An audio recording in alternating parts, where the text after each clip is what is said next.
बिस्मिल्लाहिर्रहमानिर्रहीम। इस वक्त हम स्टडी करेंगे टाइप ऑफ वेव्स, यानी कि type of wave motion. Wave motion की टाइप किस तरह से होती हैं। तो जाहिर बात है कि दोनों तरीका हमने चेक किए थे, स्प्रिंग वाला भी जिसमें स्लैंकी भी था और रोप वाला भी स्टडी किया था हमने लास्ट टाइम। और यहाँ पे आप देख सकते हैं कि उसको रिकॉल कर देता हूँ मैं आपको। देखिए रस्सी को जिस तरह से हम उसको जब अप एंड डाउन मोशन दे रहे थे तो उसमें एक वेव बन रही थी रस्सी के अंदर, और जो दूसरे एंड पे जहाँ पे टाई हुआ था, जहाँ फिक्स हुआ था, वहां तक जा रही थी अपनी ताकत के साथ, पावर के साथ। तो ये अप एंड डाउन मोशन हो रहा है इसके अंदर, और एक वेव नजर आ रही है हमारे पास।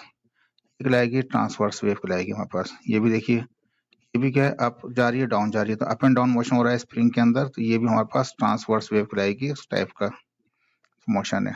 फिर हमने पढ़ा था स्प्रिंग वाला, जिसको स्प्रिंग को हम क्या कर रहे थे, पुश और पुल कर रहे थे। तो उससे क्या हो रहा था, एक कहीं पे जो क्या हो रहा था, कंप्रेस हो रहे थे स्प्रिंग, और कहीं पे वो हल्के हो रहे थे, स्ट्रेच हो रहे थे, और ये तरीका कार चलता जाता है। इस तरह से क्या होता है कि एनर्जी यहाँ से दूसरे एंड तक चली जाती है। ये जो टाइप होती है उसकी ये कहलाती है लॉन्गिट्यूडनल। इसमें वेव बनती हुई नजर नहीं आ रही थी, लेकिन जो रोप वाली हमने देखा था, स्लैंकी वाला देखा था, उसमें तो वेव बन रही थी। तो टाइप ऑफ वेव मोशन क्या होंगे, वो इसी तरह से ही कहलाए जाएंगे हमारे पास। कहता है तो जैसे एक नज़ारा है यहाँ पे, एक स्लैंकी टाइप का नज़ारा है आपको, अप एंड डाउन मोशन हो रहा है। तो ऊपर और नीचे जो जा रहा है, ये जो ऊपर मोशन जो होता है, जो मीन लाइन होती है, सेंट्रल लाइन होती है, इससे जो ऊपर जाता है वेव और वेव नीचे आती है, तो वो जो कहलाती है वो कहलाता है वाइब्रेशन, या उसको कहते हैं ऑसिलेशन। यानी कि गया, वापस नीचे आया, फिर ऊपर गया, फिर नीचे आया, फिर ऊपर गया, फिर नीचे आया। तो ये वेव में क्या होता है, up down up down up down motion हो रहा होता है। तो ये अप एंड डाउन जो हो रहा होता है, इसको वाइब्रेट कहते हैं। जीरो से ऊपर जाना या जीरो से नीचे आना, ये कहलाता है वाइब्रेट करना। इसको ऑसिलेशन भी कहा जाता है। अब यहाँ देखते हैं क्या कह रहा है यहाँ पे, the direction in which the displacement take place within a wave motion effects the properties of the wave. इन्होंने इफेक्ट का है, हम जरा इसको चेंज करेंगे वर्ड को। अगर इफेक्ट की जगह हम रिफ्लेक्ट बोलें तो वो बेहतर होगा। क्यों रिफ्लेक्ट क्यों करता है, तो हम यहाँ कह रहे हैं कि जो डायरेक्शन है वेव मोशन का, वो रिफ्लेक्ट करता है प्रॉपर्टीज ऑफ वेव को। यानी कि वेव की जो डायरेक्शन है वो बताती है हमारे पास, जो उसका जो मोशन हो रहा है हमारे पास, वो बता रहा है कि वो किस टाइप की उसकी प्रॉपर्टी है। तो मैंने फिर बताया कि वेव मोशन जो है हमारे पास दो टाइप वेव आ जाती है हमारे पास, एक ट्रांसवर्स वेव आ जाती है, दूसरी आ जाती है लॉन्गिट्यूडनल वेव। जिसमें वेव साइन बन रहा होता है उसे कहते हैं ट्रांसवर्स वेव। तो यहाँ पर ये डायरेक्शन जो है, अब दोबारा वापस आते हैं इसके अंदर, direction in which the displacement. अब डिस्प्लेसमेंट हम यहाँ पे देखें तो ये दो किस्म की डिस्प्लेसमेंट है। एक तो ये वेव आगे बढ़ रही है, और एक क्या हो रहा है, वो वाइब्रेशन है, जो अप जा रहा है और नीचे आ रहा है, अप जा रहा है और नीचे आ रहा है, ऊपर नीचे आ रहा जाना हो रहा है। तो ये जो वाइब्रेट का इस तरह इस तरीकाकार, जैसे मीन पोजिशन से ऊपर जाए और मीन से नीचे आए, इसे वाइब्रेशन भी कहते हैं, इसको ऑसिलेशन भी कहते हैं। वाइब्रेशन ऑसिलेशन का मतलब सेम ही होगा, यानी कि वो जाएगा वापस अपनी पोजीशन पे आएगा, फिर नीचे गया, वो नीचे से वापस अपनी जगह पे आएगा। तो अप एंड डाउन मोशन हो रहा होगा, वो वाइब्रेशन होगा। तो वेव का जो अप एंड डाउन है वो वाइब्रेशन कहलाएगा, और ये जो डायरेक्शन है, जो वेव यहाँ से जाएगी अगर, तो वो कहलाएगा वेव प्रोपोगेशन। तो वेव की दो चीजें बाद स्टडी करेंगे, वेव का वाइब्रेशन और वेव की प्रोपोगेशन। वेव बन के आगे जा रही है लेकिन पार्टिकल वाइब्रेट हो रहा है। तो डायरेक्शन जो थी, इन विच डायरेक्शन जिसके अंदर डिस्प्लेसमेंट हो रहा हो, take place within a wave motion, wave motion के अंदर इफेक्ट करता है, या इफेक्ट ना बोले रिफ्लेक्ट करेगा प्रॉपर्टीज को ऑफ द वेव। वो बताएगा कि वेव की प्रॉपर्टीज क्या हैं। अभी तरीकेकार मुख्तलिफ हैं, किस तरीके से इसको आगे स्टडी करेंगे। दीज वेव्स टाइप्स, इसको रिफ्लेक्ट से ही पढ़िएगा तो बेहतर होगा, इफेक्ट से नहीं पढ़िएगा इसको। These waves type can be illustrated using a slinky, slinky भी इस्तेमाल कर सकते हैं, लॉन्ग फ्लेक्सिबल स्टील कॉइल भी इस्तेमाल कर सकते हैं, स्प्रिंग भी इस्तेमाल कर सकते हैं वेव मोशन को डिफाइन करने के लिए, उसकी टाइप को डिफाइन करने के लिए। जैसे इसने कहा था ना कि यहाँ पे कि वो इफेक्ट करेगा, इफेक्ट नहीं करेगा, वो रिफ्लेक्ट करेगा। यानी कि जो उसका जो मोशन है, वेव का जो मोशन है, वो रिफ्लेक्ट करेगा, उसकी टाइप को बताएगा। यानी कि जो वेव का मोशन है वो डिसाइड करेगा कि ये जो किस टाइप की वेव है, ट्रांसवर्स वेव है या लॉन्गिट्यूडनल वेव है। दो टाइप की वेव स्टडी करेंगे यहाँ पे हम, एक ट्रांसवर्स वेव और दूसरी लॉन्गिट्यूडनल वेव। तो टाइप जो होगी वेव की, वो चाहे वो स्लिंकी में हो, चाहे लॉन्ग फ्लेक्सिबल स्टील कॉइल में हो या स्प्रिंग में हो, वो बताएगा कि वो कौन सी टाइप का है। कहता है which rest on a smooth surface during use, जब उसको इस्तेमाल कर रहे हैं स्मूथ सरफेस पे रुका हुआ है, तब वो पता चलेगा कि ये टाइप कौन सी है। वेव एनर्जी कैन ट्रांसमिटेड, तो कहता है कि wave energy can be transmitted, wave क्या करता है, एनर्जी को ट्रांसमिट कर सकता है, लेकिन मैटर को ट्रांसमिट नहीं करता। साइक्लोन आते हैं, साइक्लोन में भी यही होता है कि जो वेव है पानी की, जो यानी कि समुद्री तूफान जो आया हुआ होता है, उसमें क्या होता है, जो वेव बन रही होती हैं वो एनर्जी को ट्रांसफर कर रही होती हैं एक जगह से दूसरी जगह। पानी ऐसा कोई जो पानी पूरा घर में जाके घुस गया, ऐसा तो नहीं होता, पूरे शहर में चला गया, वो एक अलग केसेस हैं, पूरे कंट्री में जाके बैठ जाए, ऐसा नहीं है। लेकिन क्या होता है, वेव जाके टकराती है, जो फाइनल वेव होती है, जो एंड पर होती है, किनारे पर होती है, वो एनर्जी को ट्रांसमिट करती है, जो जिस शिद्दत से वो आ रही होती है उस एनर्जी को। तो मैटर ट्रांसमिट नहीं होता, याद रखिएगा, एनर्जी ट्रांसमिट होती है। फॉर एग्जाम्पल बाय सिलिंकी और for illustration each of the coil turn can represent a particle of medium. कहता है यहाँ पे सिलिंकी को लिया है इसने, और कहता है वो समझा सकते हैं सिलिंकी के जरिए हम कैसे कि ईच कॉइल, अभी सिलिंकी में क्या होता है, ये कॉइल होते हैं, टर्न होते हैं, बहुत सारे टर्न होते हैं, कॉइल बनी होती है, नंबर ऑफ टर्न होता है ना बहुत सारे। सिलिंकी आपने देखा था, ऊपर दोबारा दिखा देते हैं आपको, देखिए यहाँ पे भी सिलिंकी नजर आ रहा है आपको, टर्न्स हैं, कॉइल्स हैं, ये भी सिलिंकी है, स्प्रिंग की तरह नजर आ रहा है, लेकिन फ्लेक्सिबल है ये। तो अब यहाँ पे कहता है ये जो एक टर्न है वो एक मीडियम के एक पार्टिकल को रिप्रेजेंट करता है, यानी कि मीडियम तो ये है ना, सिलिंकी मीडियम है। वेव जो है वो अपनी एनर्जी को जो जिस ताकत से हम उसको हिलाएंगे उस शिद्दत से वहां जाकर दूसरे एंड पे वो पहुंच जाएगी एनर्जी।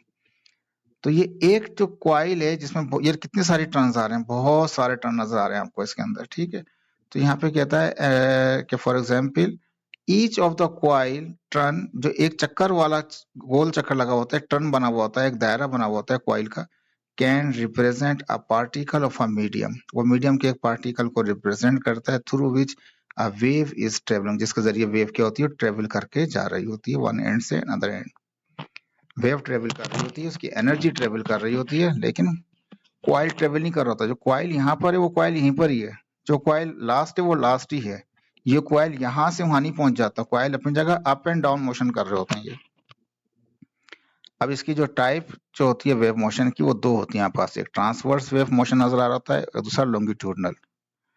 पहले ट्रांसवर्स पढ़ेंगे, उसके बाद फिर हम लॉन्गिट्यूडनल पढ़ेंगे, दोनों में फर्क है, क्या फर्क है वो समझते आएंगे। इस तरह जब वेव बन रही होगी उसको हम कहेंगे ट्रांसवर्स वेव इन अ सिलिंकी। ये सिलिंकी था, कॉइल्स थी इसलिए सिलिंकी कह रहे हैं, और वेव की सूरत बन रही है अप एंड डाउन वाली, वो कहलाएगा ट्रांसवर्स वेव। कहता है the slinky illustrates the transverse wave in figure 10.5, 10.5 नहीं है 10.6 है, ये 6 कर लीजिएगा इसको। मूव द, इसमें समझाया जा रहा है सिलिंकी के जरिए ट्रांसवर्स वेव को, move the free end of the slinky up and down repeatedly. ये सिलिंकी का फ्री एंड है, ये ऊपर जाएगा अप और नीचे जाएगा, तो पार्टिकल की डायरेक्शन जो है वो अप एंड डाउन है, लेकिन वेव की डायरेक्शन क्या है, वो लेफ्ट टू राइट है, ठीक है। ये लेफ्ट टू राइट क्या है, उसकी प्रोपोगेशन वेव की है, और पार्टिकल की डायरेक्शन क्या है, वो अप एंड डाउन है, या सिलिंकी का जो स्प्रिंग है उसकी डायरेक्शन क्या है, वो अप एंड डाउन है। कहता है मूव द फ्री एंड, ये फ्री एंड है, दूसरा एंड फिक्स होगा, तो फ्री एंड को मूव करेंगे of the slinky up and down, ऊपर और नीचे मूव कराएंगे, सिलिंकी के पार्टिकल ऊपर एंड नीचे, coil up and down move कर रही होंगी, और नजर ऐसे आएगा कि एक वेव बन गई रिपीटेडली, यानी रिपीटेडली का मतलब बार बार वो अप एंड डाउन, जो सिलिंकी का कॉइल है वो अप एंड डाउन मूव कर रहा होगा। This up and down movement of the coil produce oscillation, ये कहलाता है ऑसिलेट करना, या इसको कहते हैं vibration, up and down motion को। हैव यू नोटिस डेट, क्या आपने नोट किया ये चीज, कर चुके हैं नोटिस इसको, कि when coil move up and down, जब कॉइल को अप एंड डाउन मूव करते हैं, the direction of the wave motion is horizontal, क्या होती है, वो हॉरिजॉन्टल जा रही होती है, वो परपेंडिकुलर जाती है to the direction of the oscillation. अब दो चीजें हैं, एक तो वेव की डायरेक्शन लेफ्ट टू राइट है, ऑसिलेशन की अप एंड डाउन है, तो दोनों के दरमियान अगर एंगल चेक करें अप एंड डाउन वाले पार्टिकल का और प्रोपोगेशन का, तो वो 90 बन जाएगा हमारे पास, तो 90 वाले एंगल को हम कहते हैं perpendicular. Direction of the wave motion जो है is perpendicular to the direction of the oscillation. तो ट्रांसवर्सिव वेव में क्या होता है कि पार्टिकल जो है उसकी जो वाइब्रेशन है, ऑसिलेशन है, वो परपेंडिकुलर होती है वेव की प्रोपोगेशन के साथ, तो इनके दरमियान में ऑसिलेशन बोले या वाइब्रेशन बोले, वो और वेव प्रोपोगेशन के दरमियान में जो एंगल होता है वो ट्रांसवर्स वेव के अंदर वो 90 होता है, ये याद रखिएगा। बहुत इंपॉर्टेंट क्वेश्चन है आपका, और जो आपको आगे जाके इंजीनियरिंग में जाना चाहेंगे बच्चे जो, उनके लिए बहुत इंपॉर्टेंट होगा, क्योंकि सवाल आ सकता है इंजीनियरिंग के अंदर एंट्री टेस्ट के अंदर कि जो ट्रांसवर्स वेव होती है उनके दरमियान एंगल पैरेलल होता है 90 होता है, या वो परपेंडिकुलर होता है, या वो पैरेलल होता है 0 होता है, या 180 होता है, कुछ भी बोल सकते हैं आपसे। तो ये सवाल यहाँ पे इसने क्या हुआ था हमसे, तो कहा था कि आपने नोटिस किया है कि डायरेक्शन ऑफ जो वेव है वो और पार्टिकल का जो है वो कितना होता है, वो परपेंडिकुलर होता है उसका, तो राइट वो परपेंडिकुलर ही होता है। We call this type of wave विस्कस ट्रांसवर्स वेव। यानी यहाँ पे भी देख सकते हैं लेफ्ट साइड पे भी दिखा रहा है ट्रांसवर्स वेव की एक और पिक्चर दिखा रहा है। मोशन वेव का लेफ्ट टू राइट जा रहा है और पार्टिकल वाइब्रेट कर रहा है up and down. Direction of the particle या vibration of the direction of the vibration या डायरेक्शन ऑफ द पार्टिकल या डायरेक्शन ऑफ द ऑसिलेशन, तीनों में से कुछ भी कह लें, या मीडियम के लिए, मीडियम के जो पार्टिकल हैं वो अप एंड डाउन मूव होंगे, हर पॉइंट पे up and down up and down up and down move करेंगे। और ये डायरेक्शन होगी किसकी, energy transfer. Direction of energy left से राइट जा रही है, पार्टिकल अप एंड डाउन जा रहा है। जो ऑसिलेशन है वो अप एंड डाउन है, एनर्जी लेफ्ट टू राइट है, दोनों एंगल 90 का है। We call this type of wave इसका ट्रांसवर्स वेव। तो 10 में भी दिखा रहा है वो ट्रांसवर्स वेव है। तो एनर्जी जो है वो वेव की सूरत में चली जाती है, डायरेक्शन ऑफ वेव जो है वो और पार्टिकल का जो वाइब्रेशन है उनके दरमियान में एंगल 90 होता है। In the light of above experiment transverse के wave can be defined as, को इस तरह डिफाइन कर सकते हैं, transverse wave are waves. Transverse waves क्या होती हैं, वो एक वेव होती हैं। क्या कौन सी वेव्स होती हैं, दे ट्रेवल, अब यहाँ से बताता है कि travel in direction perpendicular to the direction of the wave motion. यानी कि वो परपेंडिकुलर होती हैं, डायरेक्शन जो होती है उसकी वेव की डायरेक्शन परपेंडिकुलर होती है वो मोशन के पार्टिकल के डायरेक्शन के साथ। यानी कि पार्टिकल जो है वाइब्रेशन जो है उसके साथ उसकी जो डायरेक्शन होती है एनर्जी की वो परपेंडिकुलर होती है। ट्रांसवर्स के अंदर याद रखिए परपेंडिकुलर होगा, पैरेलल नहीं होगा, एंटी 90 होगा, 0 नहीं होगा। Transverse wave motion can also be observed on the surface of water in a pond. किसी भी पॉन्ड के अंदर अगर रखा हुआ है पानी तो उसमें भी ट्रांसवर्स वेव को चेक कर सकते हैं, अप एंड डाउन मोशन बन रहा होता है। रिपल टैंक में भी चेक कर सकते हैं, जिसमें ज़ाहिर है वो अप एंड डाउन नजर आ रही चीजें। Vibration in a guitar string, जो गिटार बजाते हैं उसमें भी वाइब्रेशंस होती हैं आपकी। ट्रांसवर्स वेव को हम ऑब्जर्व कर सकते हैं पॉन्ड के अंदर वाटर मोशन के जरिए, रिपल टैंक के जरिए, गिटार के जरिए भी हम इसको महसूस कर सकते हैं, जान सकते हैं। Another essential type of the transverse wave is electromagnetic wave. Transverse wave का दूसरा नाम जो है वो जो कहलाया जाता है उसको कहते हैं, हम टाइप को कहते हैं इलेक्ट्रोमैग्नेटिक वेव। ये इलेक्ट्रो मीन्स इलेक्ट्रिकल और मैग्नेटिक का मतलब है, इलेक्ट्रोमैग्नेटिक का मतलब है इलेक्ट्रो मतलब इलेक्ट्रिकल वेव और मैग्नेटिक वेव दोनों जब मिलेंगी, इलेक्ट्रिक और मैग्नेटिक वेव मिलेंगी तो वो जो नई वेव बनेगी उनकी वजह से वो कहलाएगा इलेक्ट्रोमैग्नेटिक वेव। तो इलेक्ट्रिकल वेव और मैग्नेटिक, इलेक्ट्रिक करंट की वजह से जो वेव पैदा हो और मैग्नेट की वजह से जो करंट पैदा हो, जो वेव पैदा हो, उन दोनों को जो परपेंडिकुलर करके चलाएंगे हम, क्योंकि हम तो यहाँ परपेंडिकुलर स्टडी कर चुके हैं। परपेंडिकुलर एक दूसरे के ऊपर रखेंगे तो क्या होगा, जो वेव जनरेट होगी वो ट्रांसवर्स वेव होगी। तो इलेक्ट्रोमैग्नेटिक वेव का दूसरा नाम ट्रांसवर्स वेव भी है, या इलेक्ट्रोमैग्नेटिक वेव की जो प्रॉपर्टी होती है वो ट्रांसवर्स वेव वाली प्रॉपर्टी होती है। और इलेक्ट्रोमैग्नेटिक वेव जो होती है उसकी एग्जाम्पल कौन कौन सी है, यानी कि ट्रांसवर्स वेव की एक एग्जाम्पल इलेक्ट्रोमैग्नेटिक वेव है। इलेक्ट्रोमैग्नेटिक की एग्जाम्पल्स कौन सी हैं, लाइट वेव है, रोशनी की जो वेव्स हैं, माइक्रोवेव्स हैं, छोटी से छोटी जो वेव हैं वो है, रेडियो वेव हैं, जो रेडियो और एफएम वगैरह के लिए इस्तेमाल कर रहे होते हैं वहाँ ब्रॉडकास्ट करने के लिए। तो microwave, radio wave, light waves, ये इलेक्ट्रोमैग्नेटिक वेव्स कहलाती हैं। इलेक्ट्रोमैग्नेटिक वेव खुद एक टाइप है किसकी, ट्रांसवर्स वेव की। अब इसमें स्टडी करेंगे ट्रांसवर्स वेव के अंदर कि ये एक डायरेक्शन है एनर्जी की जो ट्रेवल हो रही है, ये मीन लाइन कहलाती है, मीन लाइन कहते हैं इसको। मीन लाइन से जो ऊपर जाएगा हमारे पास जो मैक्सिमम पॉइंट होगा उसे क्रस्ट कहेंगे, जो नीचे का निगेटिव के अंदर जो पॉइंट होगा वो ट्रफ कहलाएगा। हाइट जो होगी वो क्रस्ट कहलाएगी, डेप्थ जो होगी वो ट्रफ कहलाएगी। इसके अंदर एक बार क्रस्ट आएगा, फिर एक बार ट्रफ आएगा, फिर एक बार फिर क्रस्ट आएगा, फिर एक बार ट्रफ आएगा, फिर क्रस्ट, फिर ट्रफ, फिर क्रस्ट, फिर ट्रफ। तो इस तरह क्या होगा, वेव अप डाउन मूव करते हुए चलती रहेगी हमारे पास। ठीक है। अब यहाँ कहता है यहाँ पे कि इसके अंदर इसकी जो प्रॉपर्टी में बता रहा है कि ट्रांसवर्स वेव की एक चीज कहलाती है इसमें एम्पलीट्यूड। एम्पलीट्यूड किसे कहते हैं? तो कहता है amplitude is the maximum displacement, यानी कि ये डिस्टेंस होता है, डायरेक्शन होती है इसकी। डिस्टेंस और डिस्प्लेसमेंट में फर्क क्या है? वो एक डिस्टेंस जो है हमारे पास वो स्केलर है, और डिस्प्लेसमेंट क्या होता है? वो एक वेक्टर होता है।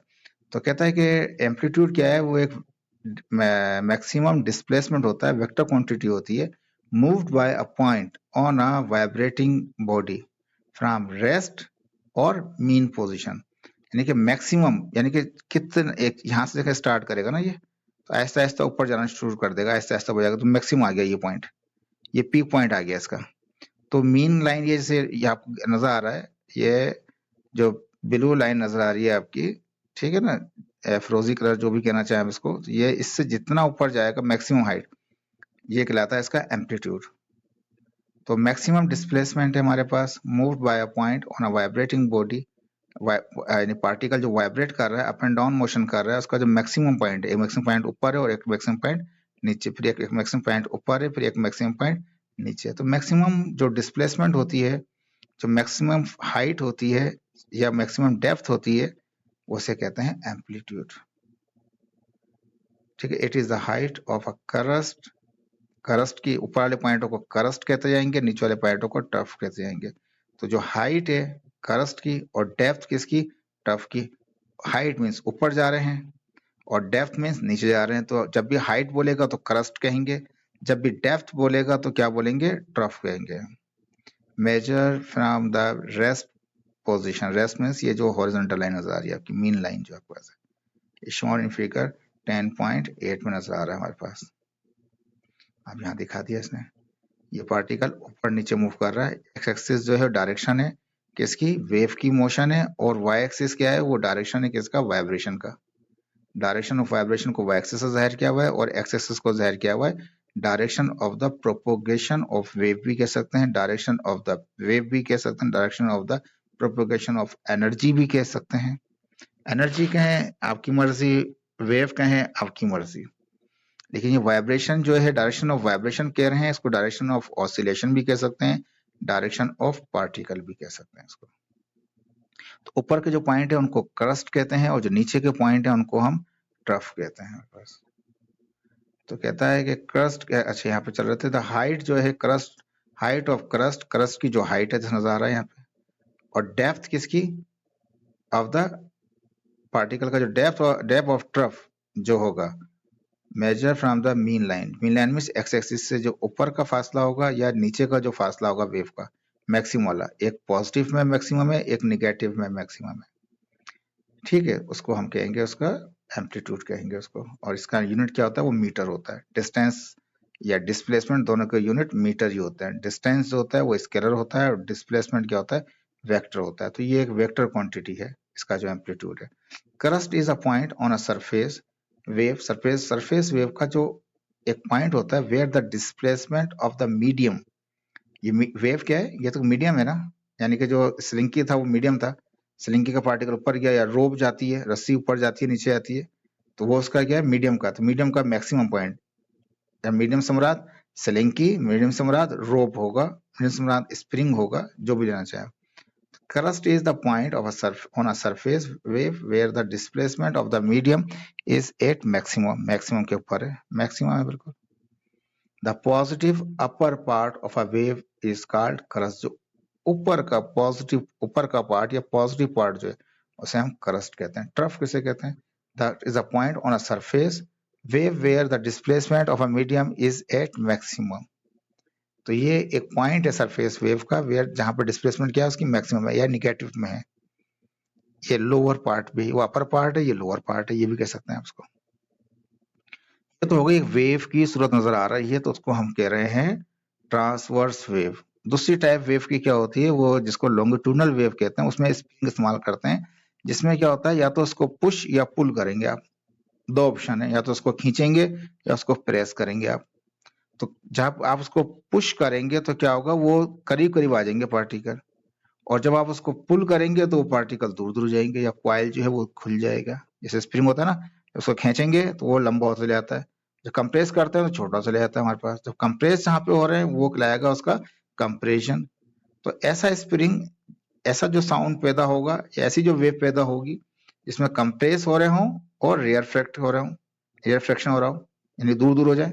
कंप्रेस मीन्स करीब करीब हो गया, रेयरफेक्शन मीन्स दूर दूर हो गया। तो ऐसा स्प्रिंग या ऐसा, इसमें इसके जरिए जो वेव पैदा होगी वो कहलाएगी लॉन्गिट्यूडनल वेव।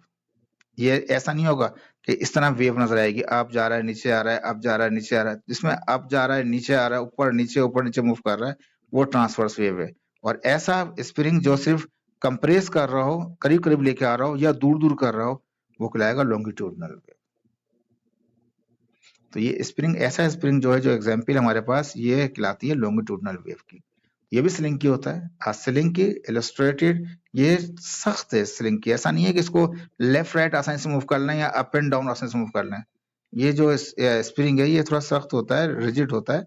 तो ये स्लिंकी है, ये भी स्लिंकी होता है, उसमें भी स्लिंकी होता है। लेकिन कहता है slinky illustrate the longitudinal wave in a figure 10.8 में दिखा रहा है। 10.8 किसको कह रहा है पता नहीं है, तो मेरे तो यहाँ नजर आ रहा है ये, तो ये गलत नंबर लगे मैं इसके।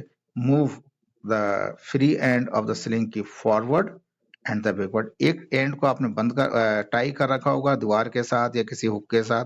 दूसरा एंड आपका फ्री है, जिसको आप कंप्रेस करेंगे या उसको पीछे खींचेंगे, पुश करेंगे या पुल करेंगे।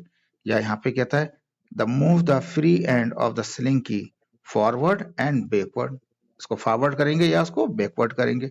फॉरवर्ड करेंगे तो वो पुश होगा, पीछे बैकवर्ड करेंगे तो वो पुल होगा। जब पुश करेंगे तो वो कंप्रेस होगा। थोड़ा सा गलत हो गया, ऑर्डर ऐसा चाहिए था, पुश के लिए कंप्रेस आना चाहिए था और पुल के लिए एक्सपेंड आना चाहिए था।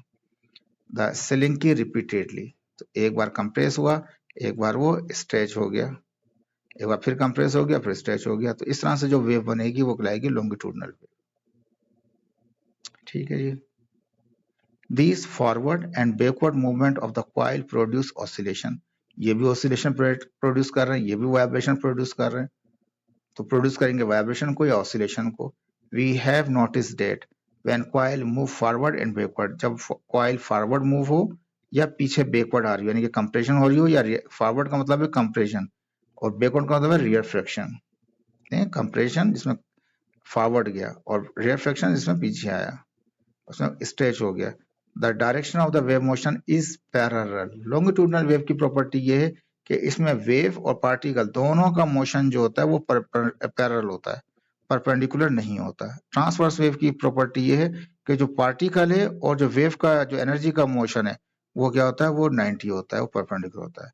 ट्रांसवर्स वेव में 90 होता है, लॉन्गिट्यूडनल में क्या होता है, पैरेलल होता है। ये याद रखिएगा, पैरेलल का मतलब 0 एंगल कहलाता है, परपेंडिकुलर का मतलब 90 एंगल कहलाता है। याद रखिएगा इसको, to the direction of the oscillation के साथ। We call these waves are called the longitudinal waves। ऐसी वेवों को हम longitudinal waves कहते हैं।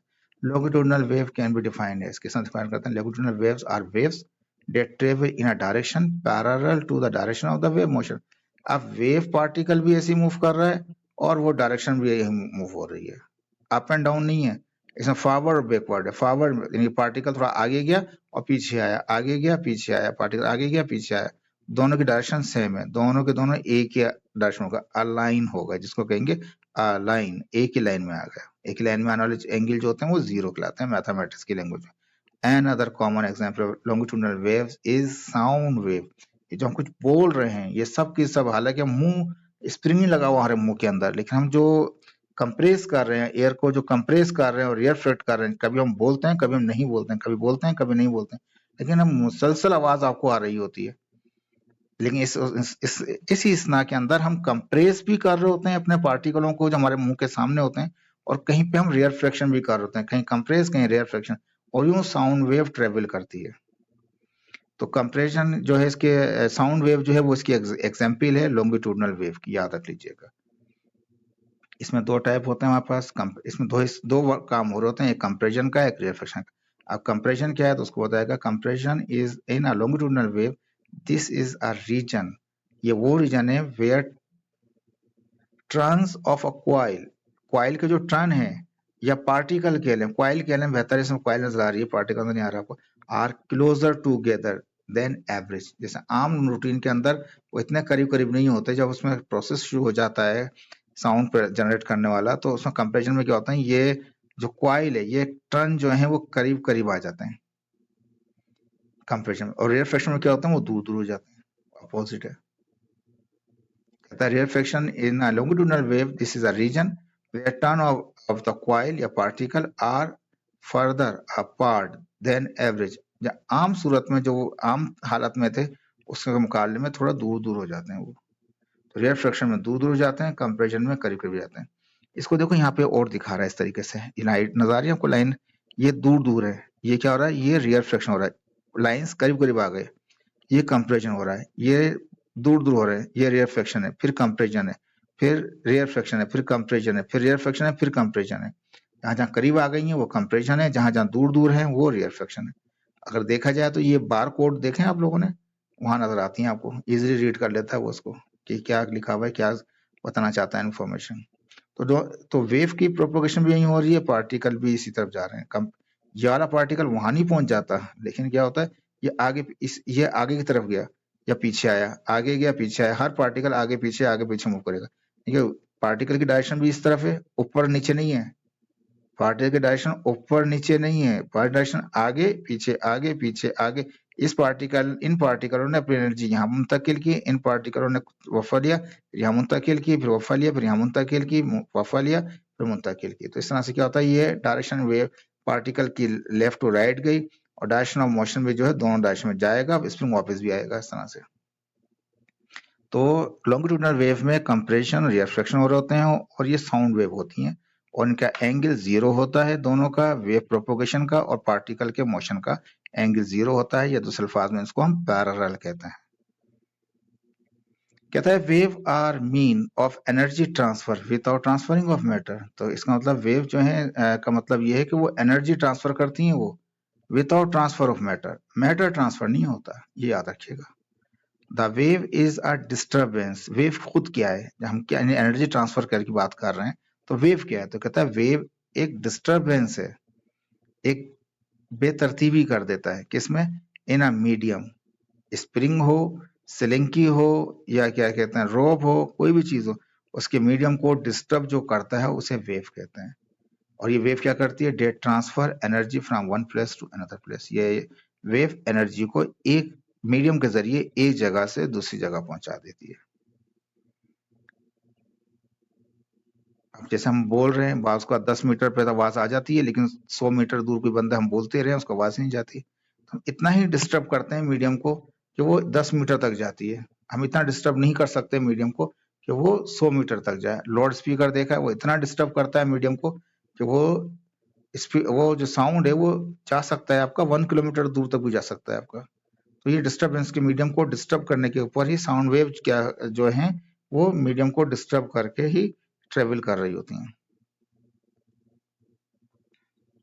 Wave transfer energy over a distance, wave क्या करता है, ट्रांसफर करता है एनर्जी को एक लॉन्ग डिस्टेंस तक।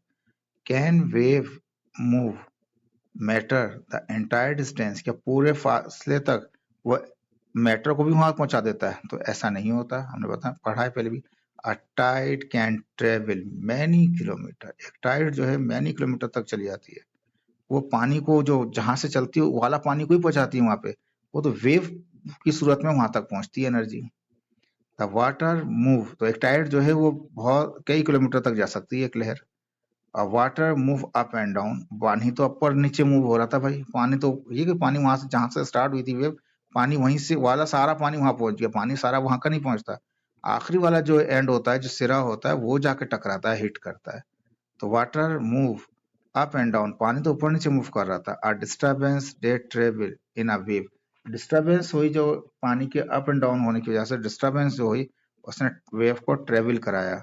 तो क्या हुआ, ट्रेवल जब किया तो एनर्जी ट्रांसफर हुई, नॉट द मैटर, जो पानी था जहां से वेव बनी थी वो पानी वहां से वन एंड से दूसरे एंड पर नहीं पहुंचा, एनर्जी वन एंड से दूसरे एंड पे पहुंच गई।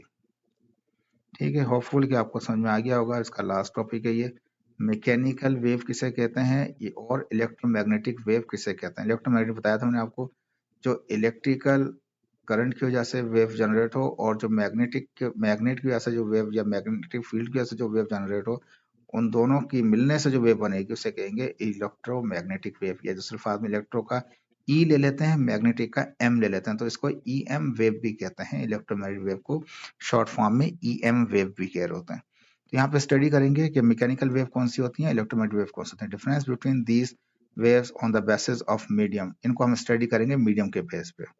मैकेनिकल वेव का एक हिस्सा बना दिया, दूसरा इलेक्ट्रोमैग्नेटिक वेव का बना दिया हमने। Mechanical waves are such wave that need a medium for propagation. Mechanical wave ऐसी वेव होती हैं जिनको मीडियम की जरूरत होती है, लेकिन इलेक्ट्रोमैग्नेटिक वेव को do not need a medium, इसको मीडियम की जरूरत नहीं होती। मैकेनिकल वेव को मीडियम की जरूरत होती है फॉर प्रोपोगेशन, लेकिन उसको मीडियम की जरूरत नहीं होती। तो electromagnetic waves are such wave that do not need a medium for propagation. ठीक है, इसको मीडियम की जरूरत है, उसको मीडियम की जरूरत नहीं है। Mechanical waves are produce by vibrating medium in the respective medium. Vibrating motion होता है किसके अंदर, मीडियम के अंदर, तो मैकेनिकल वेव पैदा हो जाती है। Electromagnetic waves are produce by changing the electric और मैग्नेटिक फील्ड। इलेक्ट्रिक फील्ड और मैग्नेटिक फील्ड के चेंज होने से जो वेव बनती है उसे कहते हैं इलेक्ट्रोमैग्नेटिक वेव।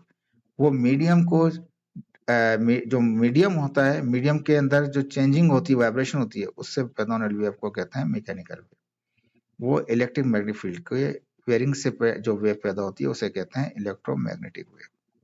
फर्क है, मैकेनिकल वेव में मैकेनिकली हो रहा है, यानी कि मैकेनिकली क्या हो रहा है, वाइब्रेशन हो रही है मीडियम के अंदर, वाइब्रेशन कर रहे हैं मीडियम में, लेकिन यहाँ मीडियम में नहीं कर रहे, यहाँ पे इलेक्ट्रिक और मैग्नेटिक फील्ड के अंदर जो चेंजिंग कर रहे हैं उससे जो वेव बनती है उसे कहते हैं electromagnetic wave. Sound waves, water waves, seismic waves are the some example of the mechanical wave. तमाम के तमाम एग्जांपल्स कराती है किसकी, मैकेनिकल वेव की। यहाँ पे क्या है, radio wave, microwaves, light wave, ultraviolet waves, infrared waves are some example of electromagnetic wave. ये तमाम के तमाम एग्जांपल कराती हैं किसकी, ये इलेक्ट्रोमैग्नेटिक वेव की। The mechanical wave consists of transverse as well as longitudinal wave. Mechanical wave जो होती हैं वो ट्रांसवर्स वेव की तरह भी हो सकती हैं और लॉन्गिट्यूडनल की तरह भी, यानी कंप्रेशन रिफ्लेक्शन भी हो रहा होता है उसके अंदर, उसमें साइन वेव भी बन रही होती है, यानी कि प्लस माइनस भी हो रहे होते हैं। अप एंड डाउन पार्टिकल के मूव होने से भी मैकेनिकल वेव बन रही होती हैं, और लॉन्गिट्यूडनल भी कंप्रेशन रिफ्लेक्शन से भी मैकेनिकल वेव बन रही होती है। इलेक्ट्रोमैग्नेटिक वेव जो होती हैं वो सिर्फ ट्रांसवर्स वेव्स की नेचर की बनती हैं।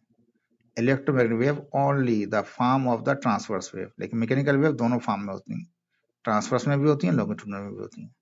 Mechanical wave can not travel through the medium. अगर मीडियम नहीं है, हवा नहीं है, बीच में कुछ भी नहीं है, तो मैकेनिकल वेव ट्रेवल नहीं करेगी, यानी कि स्पेस में चला जाए तो मैकेनिकल वेव मूव नहीं करेगी, साउंड वेव मूव नहीं करती वहां पे स्पेस के अंदर, स्पेस में कोई मीडियम है ही नहीं। Electromagnetic wave travel through the vacuum.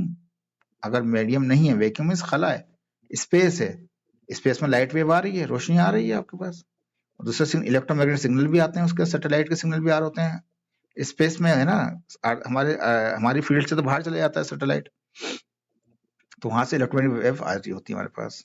तो कहता है कि through the vacuum at a speed of 3 × 10⁸ metre, light की स्पीड से सफर करता है इलेक्ट्रोमैग्नेटिक वेव, किसमें, स्पेस में।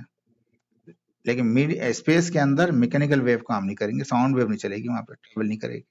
All mechanical wave travel through their medium. Mechanical wave through medium he travel कर सकती हैं, through their media and different speed, मुख्तलिफ स्पीडों के साथ, depending upon the physical properties of the respective medium. जैसे हवा है, साउंड वेव है, बहुत सी दूसरी वेव्स हैं, इलेक्ट्रोमैग्नेटिक वेव्स हैं, वो मूव करती हैं, लेकिन क्या है, वो मीडियम के ऊपर मूव कर रही होती हैं। हवा के अंदर कितनी नमी है, कितना टेम्परेचर है, कितनी चीजें हैं, तो मीडियम की प्रॉपर्टीज के ऊपर, फिजिकल नजर आने वाली प्रॉपर्टीज के ऊपर डिपेंड कर रही होती हैं, वो डिफरेंट होती हैं उनके ऊपर। Electromagnetic wave can travel through transparent media, यानी कि शीशे में से पास कर देते हैं, जैसे फाइबर, ऑप्टिक फाइबर है, उसमें से एनर्जी पास कर देते हैं, उसमें से हम लाइट भी पास कर देते हैं, उसमें से डेटा भी पास कर देते हैं, वॉइस सिग्नल भी पास कर देते हैं, depending upon their refractive index of their respective medium. ये जो हमारे पास हम बात कर रहे हैं इस वक्त यहाँ पे रिफ्रैक्टिव इंडेक्स की, आगे जाके स्टडी करेंगे इसको हम। रिफ्रैक्टिव इंडेक्स के डिफरेंट होने की वजह से हम क्या करते हैं, इलेक्ट्रोमैग्नेटिक वेव को ट्रेवल करते हैं ट्रांसपेरेंट मीडियम में से, वो वहां पे वो फिजिकल मीडियम में से वो ट्रांसफर करते हैं उसको। ठीक है जी, ये आपका टॉपिक था, ये पूरा हो गया। ये टॉपिक में जो चीजें हैं इसमें से ऑलरेडी स्टडी कर चुके हैं आप लोग, और कल आपको दोबारा आगे नेक्स्ट स्लाइड के अंदर उसमें आपको ये प्रॉपर्टीज ऑफ वेव पढ़ाएंगे जी। Okay, thank you so much, अल्लाह हाफिज।